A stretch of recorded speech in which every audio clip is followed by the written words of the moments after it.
आता तुम्ही पंतप्रधान नरेंद्र मोदी यांची भेट घेतलेली आहे, काय सांगा? आमच्या लोकसभा क्षेत्रातील विविध कामांसंदर्भात माननीय पंतप्रधान नरेंद्रजी मोदी साहेब यांची भेट घेतली.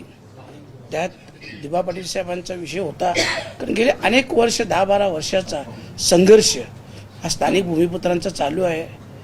तसंच दुसरा महत्त्वाचा विषय होता भिवंडी शहर आणि ग्रामीण भागात म्हणजे टोरंट म्हणून वीज वितरण कंपनी आहे. मी कमीत कमी 3 वेळा पार्लमेंटमध्ये बोललो, परंतु त्याच्यावर कुठल्याही प्रकारची आजपर्यंत कार्यवाही झालेली नाही आणि ती कंपनी हटवून आम्हाला दुसरा पर्याय द्यावा अशा प्रकारची मागणी आणि विनंती ही आदरणीय मोदी साहेबांना केली. त्यानंतर तिसरा महत्त्वाचा विषय, माझं लोकसभा क्षेत्रात जेही काही रेल्वेचं जाळं आहे किंवा रेल्वे स्टेशन आहेत, आपण पाहिलं असेल मध्ये मी आमच्या मुंबईच्या मिटिंगमध्ये GM साहेबांसमोर बोललो होतो की मुंबईपासून 1 तासाच्या अंतरावर जेव्हा आम्ही राहतो तिथल्या रेल्वे स्टेशनची परिस्थिती आणि मुंबई नवी मुंबईच्या रेल्वे स्टेशनची परिस्थिती पाहिली तर खूपच वेदना होतात. आणि म्हणून आमच्या सगळ्या रेल्वे स्टेशनमधून सुधारणा व्हावीत. गेल्या अनेक वर्षापासून मुरबाड रेल्वे ही जी प्रतीक्षित आहे, तर ही रेल्वेची मंजुरी लवकरात लवकर व्हावी. माननीय मंत्री महोदयांनी पॉझिटिव्हली सिग्नल दिलेला आहे, परंतु त्याच्यावर योग्य ती कार्यवाही होत नाही आणि म्हणून लवकरात लवकर व्हावी. भिवंडीतील लोकलच्या फेऱ्या वाढवाव्यात, अशा अनेक मागण्या रेल्वे संदर्भात ह्या माननीय पंतप्रधान नरेंद्रजी मोदी साहेब यांच्यासमोर केल्या.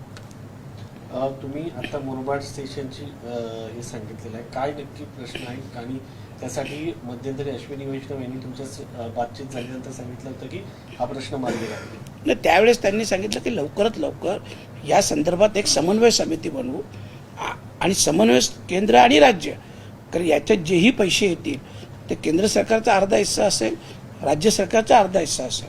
त्याच्यामुळे जेही विषय होईल समन्वय समिती ही राज्याची आणि केंद्राची लवकरात लवकर गठीत करू, परंतु त्याच्यावर अजून कार्यवाही झाली नाही. पण सर, तुम्ही आज भेट घेतली, 25 मिनिटं चर्चा झाली, तुम्हाला काही असं ठोस आश्वासन पंतप्रधानांनी दिलं?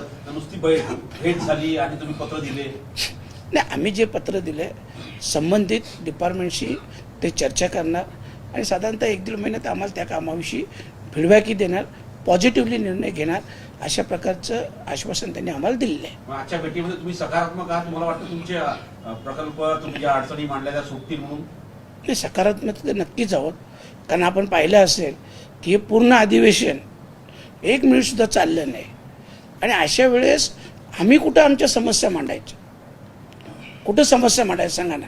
आणि त्याच्यामुळं आमच्या नेत्या सुप्रियाताईंनी जेव्हा पंतप्रधान महोदयांची वेळ घेतली, आम्ही सगळेच खासदार खुश होतो, कारण कमीत कमी आमच्या व्यथा या माननीय पंतप्रधान महोदयांसमोर त्यांच्यापर्यंत पोहोचू आणि त्यांच्यापर्यंत पोहोचल्यानंतर लवकरात लवकर त्याच्यातून मार्ग निघेल. हा तुमच्या व्यथा होता का NDA मध्ये जाण्याचा मार्ग होता? नाही, NDAचा काही विषय नाही आहे आणि डिलिमिटेशनचाही काही विषय नाही. फक्त आमच्या लोकसभा क्षेत्रातील जे विषय होते, समस्या होत्या, त्यांच्याविषयी माननीय पंतप्रधान मोदयांशी आमची चर्चा झाली. सर, एक जोडून प्रश्न, आता सभागृह आम्ही चालवून द्यायला तयार आहे असं केंद्र सरकार म्हणते, अमित शहा पण निवेदन करायला तयार आहेत. जर विरोधकांनी गोंधळ नाही केला आणि सभागृह चालू दिलं तर? बघा, माझ्यासारख्या खासदाराचं वैयक्तिक मत तुम्ही घेतलं तर मी स्पष्ट सांगतो, सरकारचाही निषेध आणि विरोध पक्षाचे पण निषेध. का तुम्ही तर आम्हाला बोलूनच द्याल नाही. अरे, आमच्या लोकसभा क्षेत्रात कधी या लोक नको नको ते टीकाटिप्पणी करतात, मग आम्ही बोलायचं कधी? म्हणून ठीक आहे, नशिबाने कमीत कमी एवढी तर भेटली आम्हाला, त्याच्यामुळं आमच्या समस्या त्यांच्यापर्यंत आम्ही पोहोचू शकलो. पण एकीकडे प्रियंका गांधीच आज म्हणतात की जोपर्यंत सरकारकडून उत्तर मिळणार नाही तोपर्यंत डेडलॉक जो आहे तो असाच चालू राहणार, सभागृह चालणार नाही. बघा, मी तुम्हाला स्पष्ट सांगतो, माझं वैयक्तिक मत विचाराल ना तर मी या गोष्टीचा निषेध करतो आणि मला यांच्यात काय इंटरेस्ट नाही. आम्हाला उत्तर द्यायचं आमच्या लोकसभा क्षेत्रात, आणि जर तुम्ही पूर्ण सेशन कामच नाही चालणार, 1 मिनिट बोलणार नाही तर कसं होईल? काहीतरी तर मार्ग काढायला पाहिजे सत्ताधाऱ्यांनी, विरोधी पक्षाने. आमच्यासारख्या नवीन खासदारांना खूप त्रास होतो, खूप म्हणजे खूप त्रास होतो.